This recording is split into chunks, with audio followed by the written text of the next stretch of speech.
Hi, I'm Random Tuesday, and in this video, I'm going to show you how I made my Worbla Greaves for my Zagreus cosplay, so you too can escape from hell! Big thank you to Worbla for sponsoring this video by sending me the Worbla Black Art that I used to create Zagreus's Greaves.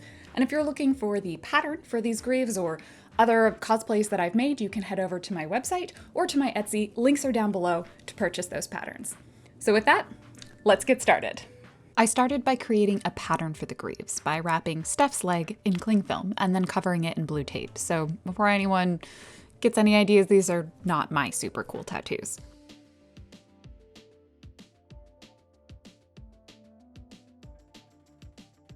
Then I drew the design of the Greaves directly onto the tape.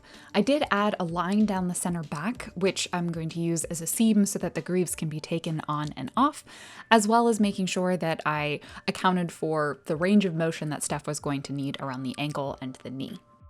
Then after, I carefully cut Steph out of the tape saran wrap combination along that back seam. From there, I flattened the pattern and made some small adjustments to the design before cutting out along the design lines that I had drawn on and turning it into individual pattern pieces. Just a quick note, if you are making your own using this tutorial, note that the design that you're seeing right here, I then later adjusted because I had super gotten that ankle shape wrong. After that, I took my pattern pieces and traced them onto 2mm EVA foam, marking and alignment notches so that I could connect my two pattern pieces together, and then cutting the pattern pieces out of the EVA foam. I glued my pattern pieces together using contact cement. 2mm EVA foam is pretty thin foam, so you won't actually need to bevel your edges before gluing, but because it is so thin, I also recommend pressing your pieces after you glue them together against a flat surface to make sure that they're properly aligned and also sufficiently stuck together. To cover the Greaves in Worbla, I started with a piece of Worbla's Black Art, in this case, large enough to cover the foam and also wrap around the foam's edges.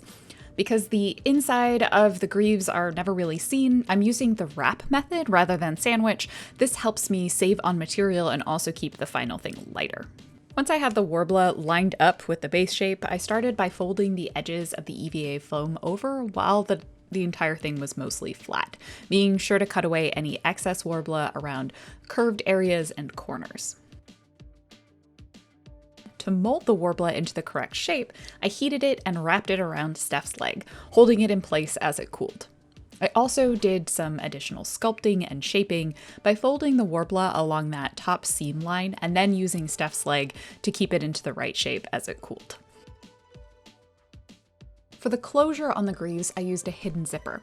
I first stitched the zipper to 1-inch twill tape on either side, giving me a bigger area to glue it to the Greaves, and then use contact cement to glue it in place. When you do this, make sure that the zipper opens at the bottom, as you're going to need space around the ankle to get your foot in and out. On the inside, I covered the remaining visible edges of the Worbla in felt at the top and EVA foam at the bottom. This was both for some comfort and also to just give it a cleaner look on the inside.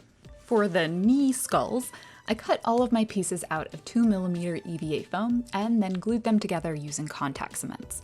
The design of the skulls, it's a pretty simple pattern base. It's mostly a modified circle with a notch at the top, just to give it a little bit more of a domed shape, and some additional layers of foam to add the dimension that you can see in the design.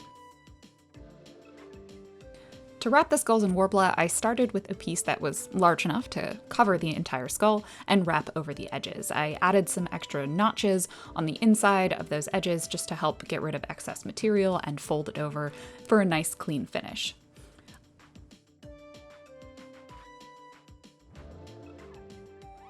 To then mold and shape the skulls, I used a spherical cake mold that I happen to have on hand to help keep that dome shape, and I pressed all of the Worbla into the edges to really emphasize the shape of the design.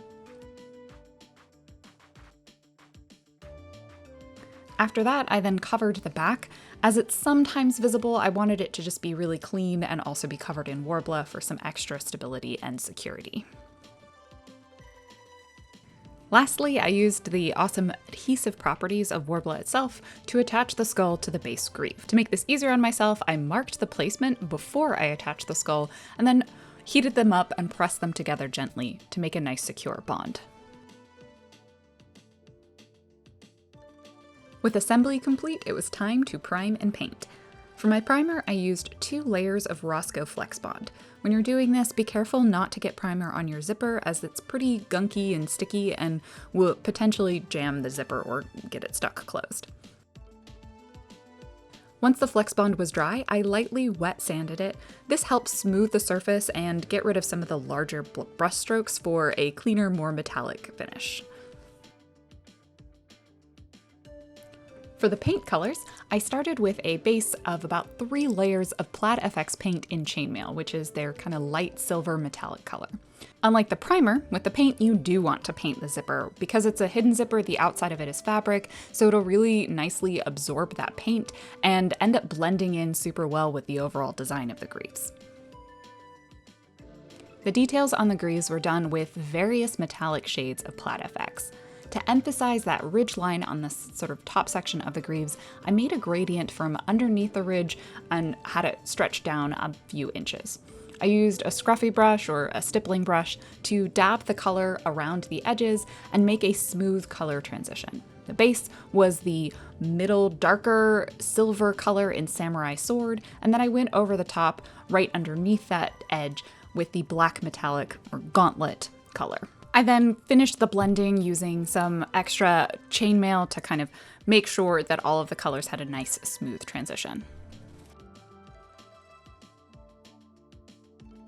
Along the top edge of the ridge, I also used a little bit of the metallic white, the Liberty color, to add some highlight and really emphasize the effect. For the skulls, I used a really similar process, but first I lined the edges of the design using just the plain black satin PlaidFX paint. After that, I went over all of those edges using the darker shades of metallic gray, starting with a base of the darker silver, the Samurai Sword color, before going over it in the really dark black metallic gauntlet color. I also used the white metallic Liberty color to add extra highlight along the edges and, really emphasize those cheekbones. I then finished off the skull by painting in the sunken sections of the eyes and the nose using the black satin color. Finally, I added some additional details around the edges of the rest of the greaves using the dark metallic gray. And the last step was to seal the paint in using 2 coats of the Mod Podge Ultra Gloss Spray. Thank you so much for watching, and I hope you found this helpful. Let me know down in the comments below what cosplay tutorial you'd want to see next. And of course, all that YouTube goodness, like and subscribe, helps this video out. Super great, really appreciate it. You can also watch me live on Twitch, or I have a Discord if you have specific cosplay questions or need help that you'd like to get answered. And if you're looking for tutorials and resources and blogs and patterns, you can head over to my website, randomtuesday.com, or Etsy. The links are all down below. And as always, thank you to each and every one of my patrons over on Patreon who made this video and this cosplay a reality. If you're able to do so, any monthly amount is truly appreciated. Thanks for watching!